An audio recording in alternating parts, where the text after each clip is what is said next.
నమస్కారం, నా పేరు సుభాష్ని. మాది శ్రీకాళహస్తి పక్కన కొంచెం విలేజ్ దగ్గర. నేను 10th క్లాస్ వరకు చదువుకున్నాను. తర్వాత అమ్మగారు కాళహస్తిలో టైలరింగ్ పెట్టారు ఫస్ట్. వాళ్ళ తర్వాత కలంకారీ స్టార్ట్ చేశారు. అక్కడ మా ఊర్లో నేర్చుకున్నారు లేడీస్ అంతా. వాళ్ళు వచ్చి నాకు చెప్పారు కలంకారీ నేర్పిస్తున్నారు రండి అనేసి. అప్పుడు మేము వెళ్ళి జాయిన్ అయ్యాము. అప్పుడు మాస్టర్ మాకు నేర్పించారు బాగా. అక్కడ బొమ్మలు, డాన్సింగ్ ఫిగర్స్, బర్డ్స్ అన్నీ నేర్పించినాక మేము మా సొంతంగా మేము కూడా క్లాత్ మీద వేసుకుంటాం. ఏదైనా ఉంటే సార్ దగ్గరికి వెళ్తాము, సార్ వేస్తారు, మేము చేసుకుంటాము. ద్వారకాలోకి వచ్చినాక లేడీస్ అంతా ఒకే దగ్గర కూర్చుంటాము. బాగా సంతోషంగా అమ్మ వల్ల మాకు చాలా హ్యాపీ, మాకు చాలా మేలు చేశారు.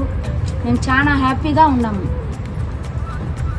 అది మాకు చాలా సంతోషంగా ఉన్నది, అసలు చెప్పలేము మాటల్లో. Thank you.